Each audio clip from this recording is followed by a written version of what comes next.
Om Namo Bhagavate Vasudevaya. Om Namo Bhagavate Vasudevaya. Om Namo Bhagavate Vasudevaya.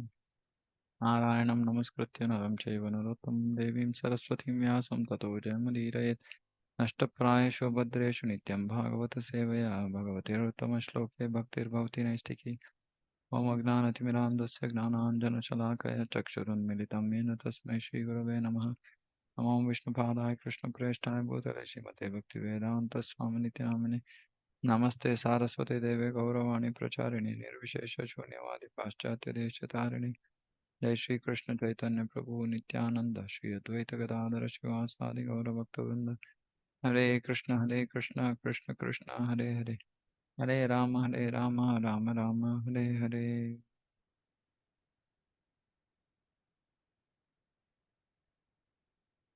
Hare Krishna. Okay, so we're reading from Srimad Bhagavatam.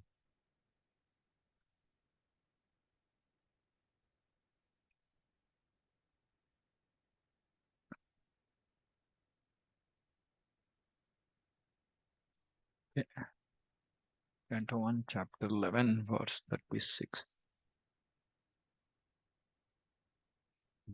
Uddama bhava pishunamalavalguhasa Gridavalokanyato madanopi yasam Sammuhya chapam ajahat pramadat pramadottamasta Yasyendriyam vimatitum kuhakair nashekuhu. Although the queen's beautiful smiles and furtive glances were all spotless and exciting, and although they could conquer Cupid himself by making him give up his bow in frustration, and although even the tolerant Shiva could fall victim to them, still, despite all their magical feats and attractions, they could not agitate the senses of the Lord.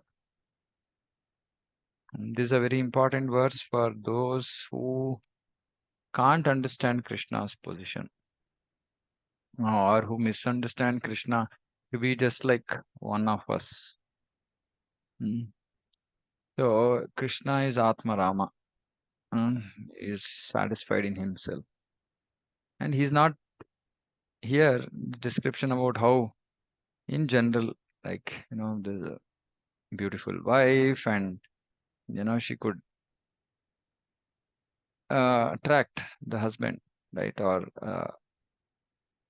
female could attract a male, but here Krishna is just not agitated. He's not he's not on the material platform. So we should understand this, that Krishna engages with everybody as per their desire. And this is the central, philosophy underlying this verse.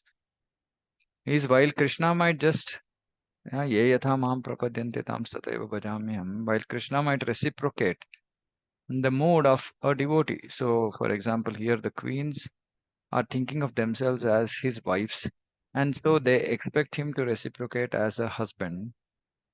Krishna will do that perfectly. Krishna will do that perfectly, right? So, but he's not affected by it. It's just very difficult to understand for many of us. Even devotees, pure devotees, are similar. Right? They engage in the material world, but they are not affected. They are not agitated. Their senses are not affected. So this is the transcendental position of the Lord. So he will reciprocate perfectly, but from the spiritual platform. It is not that he. Of course, see, when we talk about the Dwaraka Leela and the Vrindavan Leela, the Vrindavan Leela is very different. Vrindavan Leela is even more difficult to understand. And Dwaraka Leela itself is difficult to understand. And you say, okay, all the queens, beautiful smiles and furtive glances, spotless, exciting, they could conquer Cupid himself. And Krishna would be seen like, like a henpecked husband. He'll be smiling at his wife and doing whatever is required. Even though all these could have disturbed the tolerant Shiva. Shiva is so tolerant. He could also have been disturbed by this. Mm. And despite all their magical feats and attraction, they could not agitate the senses of the Lord. So in Dwaraka, Krishna, in Vaikuntha, Krishna is completely in the form of Vishnu, Atma Rama. In Dwaraka also he is Atma Rama, but at the same time, he behaves like a human being.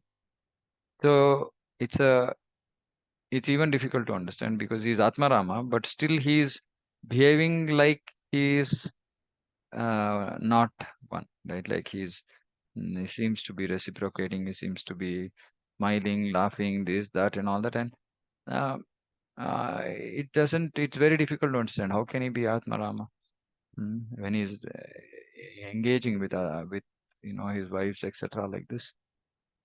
But in Vrindavan, he's even very different. That is why he's considered Purnatama in Vrindavan.